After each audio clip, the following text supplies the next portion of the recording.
يا أهلا وسهلا ومرحبا بكم. أول حاجة اللهم صل وسلم على سيدنا محمد عليه أفضل الصلاة والتسليم.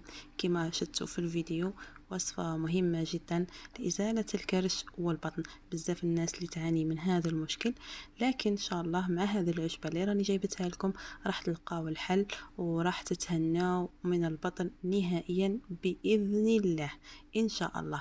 إذا إزالة البطن والكرش يبغي شوية واحد الصبر، نتبعوا خطوات إن شاء الله وراح نتهناو منها نهائيا.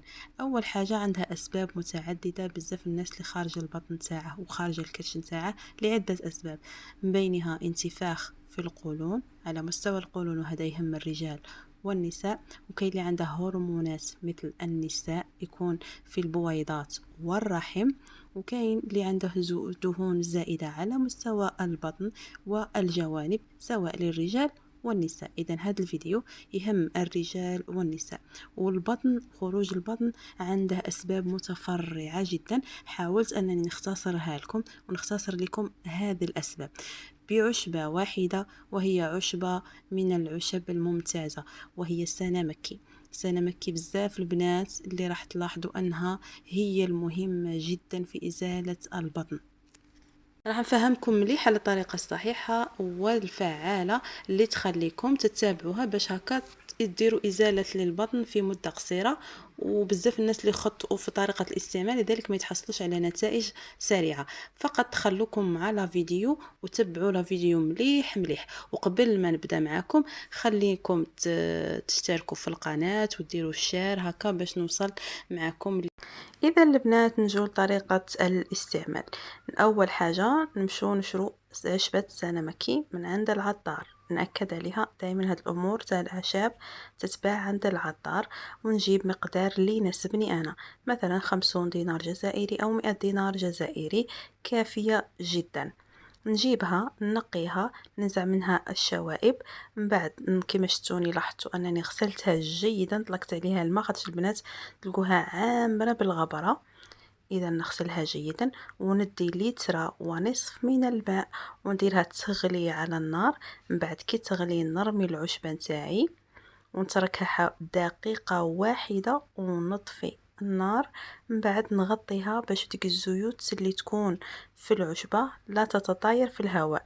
كي نغطيها تسقط في العشبة نتاعها، ما تطايرناش في الهواء تمشي النتيجة. اذا دائما الاعشاب هذه هي الطريقة الصحيحة للاستعمال. اذا هذه اول نقطة. نجو النقطة الثانية، كي تبرد شوية ندي قارورة ولا قارورة وقارورتين، نستعمل هذا الوصفة لمدة أسبوع. من بعد كي تكمل الأسبوع نعاود نجدد. أنا أعطيكم تبعوا معايا فقط. إذا نجيب قارورة وندير الدواء نتاعي ولا العشبة نتاعي في القارورة ونديرها في الثلاجة. طريقة الاستعمال الخطوة الثالثة كيفاش تكون. أول حاجة ندي كأس كما راكم تلاحظوا نشربه الصباح على الريق، ندير عليه ملعقة من العسل. والكأس الثاني نشربه في المساء. فقط ملاحظة هنا، إذا كي تبدو هذا المشروب ما تخرجوش برا لأنها تقوم بجريان البطن، يعني تحكمكم لا دياري عفوا، لأنه جريان البطن راح تنقي لكم كامل الفضلات اللي تكون على مستوى البطن اللي عندها سنين وسنين ما خرجتش تخرج. يعني راح تنقي لكم الانتفاخ، تفشي لكم الانتفاخ اللي يكون في البطن وتقلع لكم الفضلات اللي تسبب تاني الانتفاخ. وكذلك تقلع الشحوم متراكمة، على شرط أنك تدفي المشروب، تدفيه شوية. دفوا يا جماعة المشروب وشربوه باش هكا ديك الدهون الصفراء اللي تكون على مستوى البطن تذوب مع هذا المشروب السحري اللي كما قلت لكم عن تجربة. وصفة طبيعية ممتازة جدا جدا لإزالة البطن. إذا هذا هو الفيديو الأول من سلسلة إزالة البطن. خليكم معايا وانتظروني في الفيديو إن شاء الله القادم اللي راح يكون جد ممتاز، وهي الخطوة الثانية إن شاء الله بإذن الله. تبعوا هذه الوصفة وما راحش تندموا.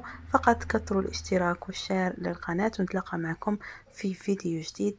إلى ملتقانا إن شاء الله ومع السلامة.